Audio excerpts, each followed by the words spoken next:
Selamat pagi.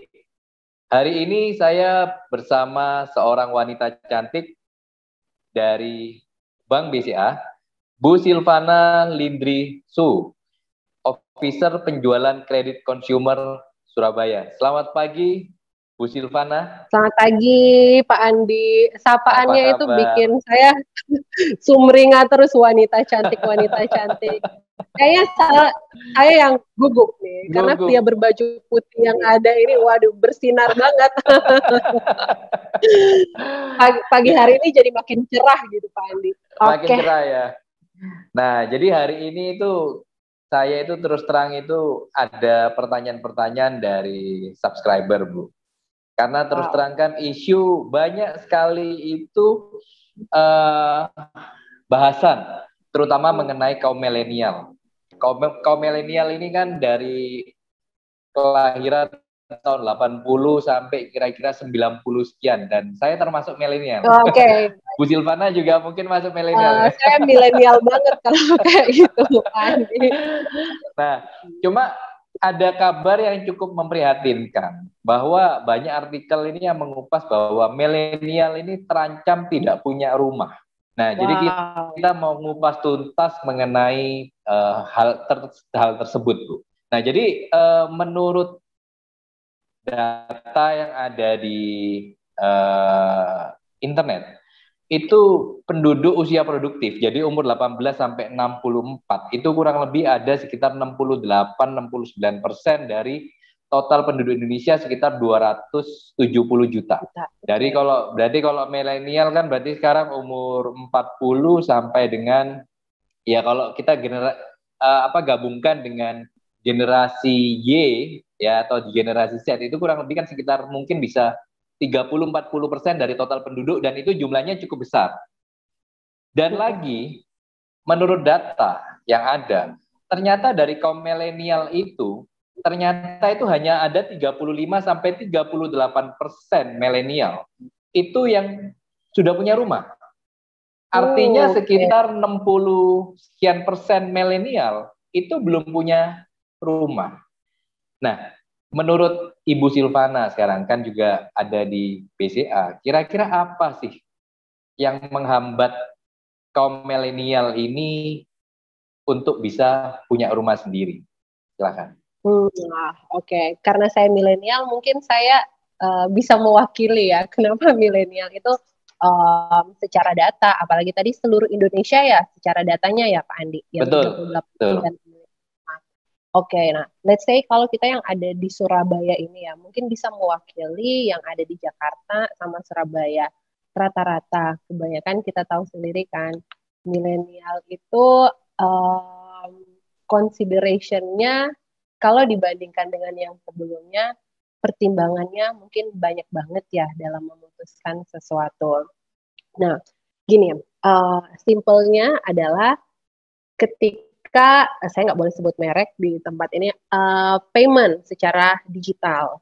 Nah, milenial itu akan lebih memperhitungkan, oke, ketika dia mau bayar nih di satu tempat, nah, yang ditanyakan pertama kali ke kasirnya, oke, Mbak, ini ada promo apa nih di tempat ini? Yang cashback-nya paling besar, diskonnya paling besar, pasti itu yang dipilih gitu untuk payment-nya.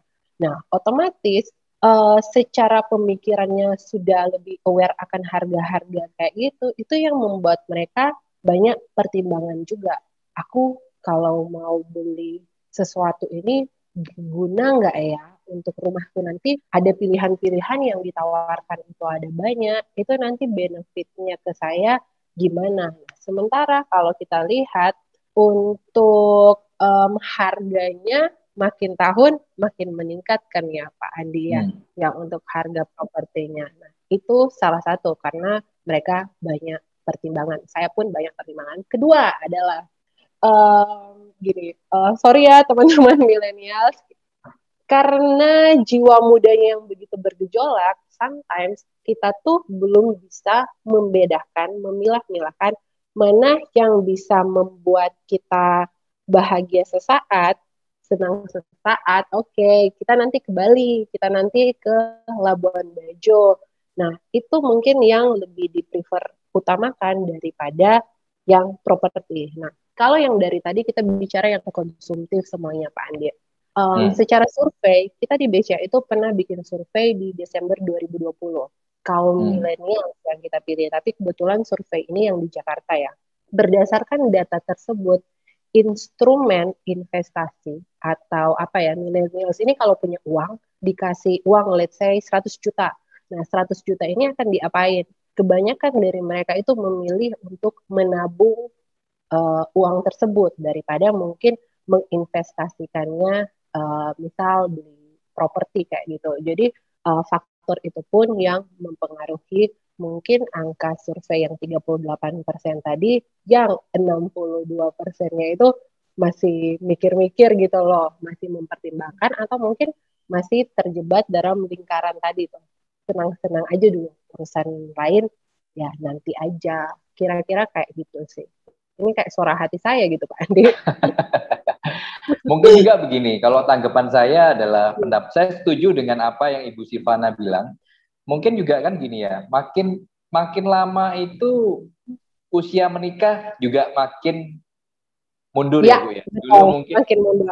umur 20-an udah pada merit, sekarang 30-an, bahkan ada yang 40 baru merit. Dan akhirnya masa lajangnya itu panjang. Nah, orang itu cenderung konsumtif. Sama seperti kita, saya juga pernah lajang, pernah muda. Namanya anak muda itu udah kalau weekend, udah bingung. Oh, Tinggal betul. telepon teman, acara apa nih weekend? Jalan yuk. Jalan yuk, ya kan. Kemudian kita ke mall, ya kan. Terus kemudian kita makan, kita ngopi.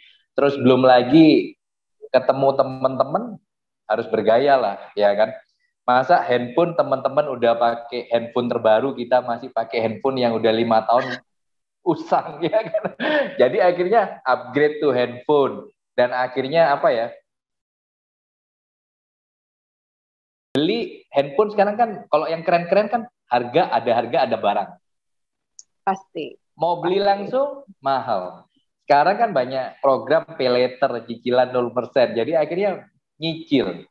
Karena mungkin bagi milenial juga istilahnya beli rumah harga paling enggak 400-500 juta. Kelihatannya kan banyak. Tapi kalau beli handphone mungkin harganya 5-10 juta masih rasanya affordable. Jadi akhirnya keputusan-keputusan yang lebih mudah yang akhirnya diambil oleh mereka. Kira-kira mungkin ya saya setuju sih dengan Bu Silvana ya. Karena juga menurut survei prioritas milenial itu sebetulnya yang pertama itu kebanyakan travel, lifestyle, ya kan. Lifestyle. Baru kemudian ke ini ya, ke mana? Mikir mengenai properti, karena properti itu juga bayangan mereka kan mahal dan juga butuh komitmen jangka panjang.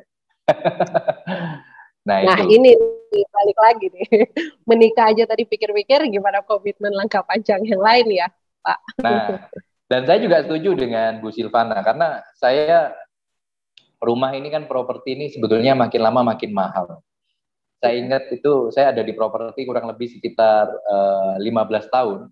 Saya ingat pada waktu sebelum 2010, nyari rumah harga 500 juta, 600 juta itu masih dapat di Surabaya. Citraland masih dapat.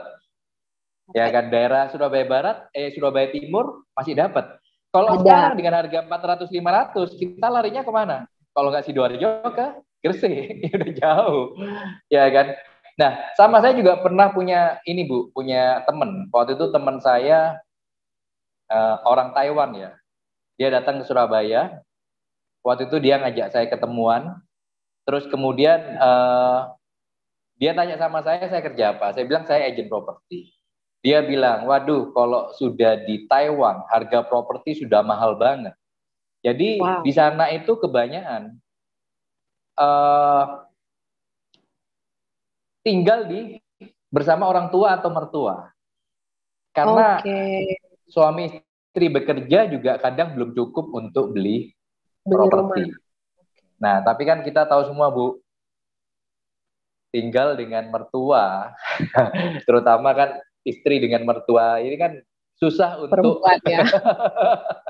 nah jadi akhirnya membuat itu kan juga susah ya kan. Nah kira-kira kan begitu. Nah terus kan juga mungkin kan kalau saya kan laki, pada waktu memang saya cari apa ya, cari pacar, mungkin pacar saya melihat apa, calon pacar mungkin melihat you pakai handphone apa, you naik Oh, mobil apa, ya kan, ya you naik apa. menaikkan ininya ya, prestisnya dia ya, nilai jualnya dia. Nilai Oke. jual, betul, nilai jual. Nah, Oke. tetapi pada saat kita sebagai orang laki sudah punya keseriusan terhadap calon istri, dan kita tentu kan harus menghadap kepada mertua, calon Mertua. mertua. Pertanyaan pertama yang ditanya oleh mertua, apa kira-kira? Menurut Bu Silvana apa? Saya pernah lihat nih iklannya. Tinggal di mana? Tinggal di mana? Udah punya Tinggal rumah di nggak? Nah, mana? kira-kira kan begitu. Nah, jadi ya ini yang akhirnya jadi problem dari milenial. Milenial itu akhirnya apa ya? Karena nggak punya rumah, akhirnya menunda-nunda untuk menikah, ya kan? Jadi akhirnya kan sebetulnya kalau misalnya bisa beli rumah segera, akhirnya kan apa ya, tanggung jawab itu terhadap masa depan atau terhadap keluarga itu akan lebih tinggi. Nah, Betul. menurut Ibu Silvana nih, kira-kira bagaimana sih strategi yang harus dilakukan kaum milenial supaya bisa punya rumah sesegera mungkin, dan kalau bisa sebelum menikah. Jadi kalau bisa punya rumah dulu, terus kemudian menikah. Jadi menikahnya nggak sampai umur 40-50 tahun kan sudah. Oke, silakan. Oke. Oke, menarik nih Pak Andi. Strateginya gimana biar teman-teman milenial, khususnya yang belum menikah, bisa punya rumah sebelum dia menikah tadi. Gini ya, kalau boleh cerita ya, bukan cerita sih, ini berdasarkan pengamatan. Beberapa teman-teman milenial itu ada yang berhasil, ada yang masuk ke 38% tadi, ada juga yang masih stuck di sisanya, yang sampai saat ini bahkan dia belum punya pikiran untuk beli properti.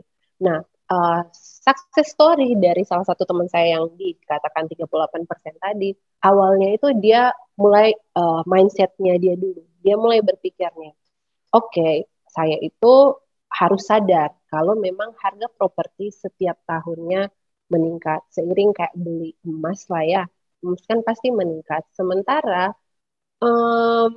nilai rupiahnya kita, misal sebut saya banyak pasti milenial mulai dari karyawan.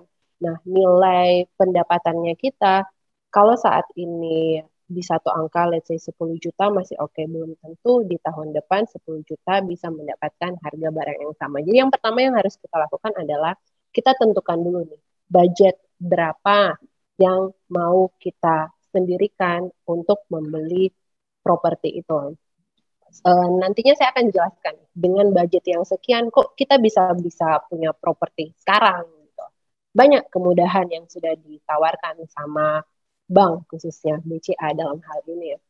Oke, itu yang pertama kita tentukan nih budgetnya mau beli rumah yang mana. Kemudian setelah mindset kita sudah ada, oke, aku mau beli rumah yang itu, yang misal 500 juta. Kita sebut saya di Sidoarjo nggak apa-apa, walaupun nggak bisa dapat di Surabaya. Oke, begitu dia mau nih, sudah menentukan saya mau rumah yang ini, dia mulai menyesuaikan dong gaya hidupnya dia. Yang mungkin tadi Pak Andi, awalnya tiap weekend kalau masih ada bioskop, pasti harus nonton yang terbaru. Kalau kalau nonton itu ya, minumnya ya udah bukan cuma minum yang biasa, pasti ada yang happening boba-boba sekarang. Nah itu udah mulai bisa dihitung nih, kalau dalam 1 bulan itu ada 4 kali weekend, ya anggap aja dia cuman ke mallnya 4 hari doang ya. Itu pasti udah 1.200.000 dalam sekali kita jalan, itu sudah bisa. Nah, sementara 1 juta ini, kalau misalkan kita mau hemat lagi pengeluaran kita yang lain, itu lama-kelamaan udah bisa bayar buat cicilan DP nantinya. Apalagi ada beberapa developer ya, Pak Andi, yang dikasih kemudahan DP-nya cukup 5% gitu, rata-rata sih 10%. Nah, oke, yang kedua adalah mulai mengencangkan ikat pinggang sedikit ya, lifestyle-nya kita yang mulai berubah. Kemudian nah dan yang ketiga adalah kita sudah harus mulai membiasakan nih untuk membagi-bagi pos dari penghasilan kita. Nah, ada sebagian, ya ini tergantung dari komitmen dari teman-teman milenials yang nonton. Mungkin pada saat nonton ini sudah mulai bisa mencatat, oke, penghasilanku sekian. 40%-nya akan dipergunakan untuk investasi. Sesuai komitmen lagi dari teman-teman. 10%-nya akan dipakai buat dana darurat. Mungkin kalau di antara kita ada yang punya kewajiban, entah itu mulai ada pembayaran angsuran ya, mobil pasti rata-rata teman-teman juga udah ada kewajiban mobil, atau masih mentransferkan ke orang tua, ya ucapan terima kasih lah pada orang tua, itu teman-teman juga udah mulai boleh atur, let's say 40%. Nah, sisanya ini untuk ya tabungan lah darurat, kalau misalkan ada apa. Nah, pulsa kan rata-rata teman-teman juga milenial sudah ada, pulsa beda, kuota beda, belum Netflix, belum nanti Disney dan lain-lain. Nah, itu kan udah kebutuhan dan part of lifestyle. Nah, kita udah mulai berbenah diri nih, jangan sampai semua penghasilan kita atau 60% dari penghasilan kita itu kita pakai buat hal-hal seperti yang tadi. Nah, niscaya teman-teman, kalau kita udah tahu nih, oke, aku sudah mentargetkan rumah itu dengan harga sekian, sudah siap nih latihan lifestyle-nya ini mulai diubah lah, nggak apa-apa, nggak gaul kan itu bukan berarti kita pergi bersama dengan teman-teman kita terus kita spend money juga sama seperti mereka, kita hadir dan bergaul pun dengan mereka kita bisa dianggap gaul kok, no problem. Terus yang ketiga, kita udah mulai bisa nih memproporsikan dari penghasilan kita sesuai dengan pos-pos komitmennya kita, pasti bisa kebeli. Apalagi nanti ya, ini sudah bisa singgung-singgung sedikit gitu ya Pak Andi. Ada kemudahan-kemudahan yang diberikan oleh perbankan, khususnya BCA, untuk teman-teman milenial seperti itu.